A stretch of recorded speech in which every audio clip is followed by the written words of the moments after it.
नमस्कार मित्रमैत्रिणींनो, आपल्या मराठमोळ्या पाटील्स कॉर्नर्स या चॅनेलमध्ये सर्वांचं खूप खूप मनापासून स्वागत आहे. मैत्रिणींनो, येत्या रविवारी 4 ऑगस्ट 2024 या दिवशी आहे दीप अमावस्या, दिव्यांची अमावस्या. तर या दिवशी आपण आपल्या घरामध्ये मांसाहार करावा का किंवा दिव्यांची पूजा कशा प्रकारे करावी या संदर्भात सर्व माहिती आजच्या या व्हिडिओमध्ये आपण जाणून घेणार आहोत. जाणून घेण्यापूर्वी चॅनेलवरती जर नवीन असाल तर असेच माहितीपूर्ण व्हिडिओ पाहण्यासाठी चॅनेलला लाईक आणि सबस्क्राईब करून ठेवा. मैत्रिणींनो, आषाढ महिन्याच्या शेवटच्या दिवशी म्हणजेच अमावस्येला आषाढी अमावस्या किंवा दीप अमावस्या असं म्हटलं जातं.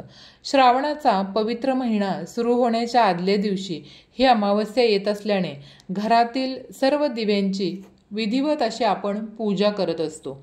श्रावण महिन्यात वेगवेगळ्या सणांना वापरल्या जाणाऱ्या दिव्यांची हा महिना सुरू होण्याआधीपासूनच पूजा करण्याचा हा सण असतो. तर पंचांगानुसार यावर्षी अमावस्या 3 ऑगस्ट 2024 दुपारी 3:50 सुरू होईल. ती 4 ऑगस्ट म्हणजेच रविवार 4 ऑगस्ट सायंकाळी 4:42 ही अमावस्या राहील. तर या दीप अमावस्येच्या दिवशी भगवान शिव, पार्वती आणि कार्तिकेय यांची पूजा केली जाते. मैत्रिणींनो, या दिवशी भगवान शंकरांचे काही भक्त व्रतही करतात बघा, उपवास करतात. तर काही ठिकाणी महिला आषाढ अमावस्येला तुळशी किंवा पिंपळाच्या झाडाला 108 प्रदक्षिणा करतात. या दिवशी मैत्रिणींनो, पितरांना तर्पण देणं म्हणजेच पुरणपोळीचा नैवेद्य दाखवणं हे सुद्धा अतिशय महत्त्वाचं मानण्यात येतं. कारण या दिवशी जर आपण पितरांना तर्पण दिलं, पुरणाचा नैवेद्य दाखवला, तर आपली पित्र जी असतात ते आपल्यावरती प्रसन्न होतात असं मानलं जातं. गरुड पुराणानुसार जे लोक आषाढी अमावस्येच्या दिवशी व्रत करतात, पूजा करतात आणि दानधर्म करतात त्यांना सर्व प्रकारच्या दोष आणि पापांपासून मुक्त केलं जातं.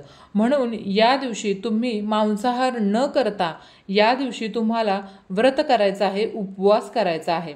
जर तुम्हाला पितृदोषासारखा त्रास असेल तर या त्रासापासून मुक्तता मिळावी अशी तुम्हाला वाटत असेल तर तुम्ही या दिवशी मांसाहार न करता तुम्हाला व्रत करायचं आहे, उपवास करायचा आहे. तसंच मैत्रिणींनो, या दिवशी आपल्या पूर्वजांच्या नावानं आपण काहीतरी दान करणं अतिशय शुभ मानलं जातं. कारण या दिवशी उपवास ठेवल्यामुळे मृत पूर्वजांच्या आत्म्याला आपल्या शांती मिळते असं सुद्धा मानलं जातं. या दिवशी झाडं लावून आपण ग्रहदोष शांत होतो बघा. तर जर तुम्हाला शक्य असेल तर तुम्ही या दिवशी पिंपळ, केळी, लिंबू किंवा तुळशीचं छोटंसं रोपटं सुद्धा लावलं तरीही काही हरकत नाही. जसं तुम्हाला शक्य असेल त्याप्रमाणे तुम्ही यापैकी किमान एखादं तरी झाड या दिवशी लावायचं असतं.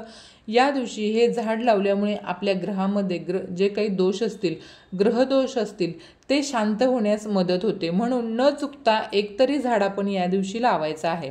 तसंच मैत्रिणींनो, या दिवशी गंगा स्नान आणि देणगी देण्यालाही फार महत्त्व असतं. आपण या दिवशी माशांना पिठाच्या गोळ्या खायला द्यायच्या आहेत. तसंच या दिवशी सकाळी घरातील सर्व दिवे, समया, निरांजने, लामण दिवे घासून स्वच्छ पुसून घ्यायचे. तसंच दिवे चकचकीत करून पाटावर मांडून त्याची विधिवत अशी पूजा करायची. विधिवत पूजा म्हणजे कसं करायचं तर पाटाभोवती रांगोळी काढायची, त्याच्यावरती लाल वस्त्र अंतरायचं, रांगोळी आणि फुलांची सजावट करून घ्यायची आणि त्या सर्व दिव्यांना आपण घासून स्वच्छ केलेले जे दिवे आहेत ते सर्व दिवे आपण प्रज्वलित करून घ्यायचे आहे आणि दीपपूजा करायची आहे. त्या दिव्यांना आपल्याला फूल, हळदी कुंकू, अक्षदा वाहून घ्यायचे आहेत. अशा प्रकारे आपल्याला दिव्यांची पूजा करायची आहे. काही लोक कणकेचे उकडलेले गोड दिवे बनवून त्यांचाही या ठिकाणी नैवेद्य म्हणून दाखवतात किंवा सायंकाळी सर्व दिव्यांची आरती सुद्धा केली जाते बघा. काही लोकांकडे प्रथा आहे की कणकेचे दिवे बनवायचे. उकडलेल्या कणकेचे, गव्हाच्या पिठाचे दिवे बनवले जातात आणि असे दिवे लावून आपण, जर तुम्हाला शक्य असेल तर 108 दिवे तुम्ही या दिवशी लावू शकता. पण जर शक्य नसेल तर किमान तुम्ही 15 दिवे किंवा 13 दिवे तर या दिवशी तुम्हाला न चुकता लावायचेच आहेत। या दिवशी जर कणकेचे दिवे आपण लावले तर जो काही आपला पितृदोष असतो तो लवकरात लवकर कमी होण्यास मदत होते। अनेक ठिकाणी सायंकाळी शुभंकरोती सुद्धा म्हटली जाते। तसंच या दिवशी माता लक्ष्मी आणि भगवान शिवशंकर विष्णू यांना सुद्धा प्रसन्न करून घेण्यासाठी आपण प्रार्थना करायची आहे। आणि आपल्या लहान मुलांना सुद्धा ओवाळलं जातं बघा। या दिवशी लहान मुलं ही आपल्या वंशाचा दिवा असल्याचं मानलं जातं, म्हणून त्यांना ओवाळण्याची प्रथा आपल्या हिंदू संस्कृतीमध्ये आहे। तर आपल्या हिंदू संस्कृतीमध्ये दिव्याला फार महत्त्वाचं स्थान असून घरातील इडापिडा टळावी, तसंच अज्ञानाचा अंधकार दूर व्हावा आणि दिवा प्रकाश देतो तसा ज्ञानाचा प्रकाश आपल्या सर्वांच्या आयुष्यात पडावा, या प्रार्थनेसहित आपण दिव्यांची मनोभावे पूजा करायची आहे।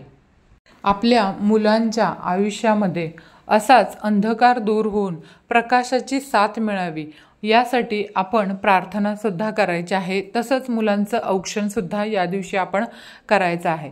तर ही छोटीशी माहिती तुम्हाला आवडली असेल आणि यंदा रविवार 4 ऑगस्ट 2024 या दिवशी तुम्ही निश्चितच दिव्यांची पूजा अशा प्रकारे कराल अशी अपेक्षा करते। आणि जर व्हिडिओ आवडला असेल तर चॅनलला लाईक आणि सबस्क्राईब करा। भेटूयात अशाच नवनवीन माहितीपूर्ण पुढच्या व्हिडिओमध्ये। तोपर्यंत धन्यवाद।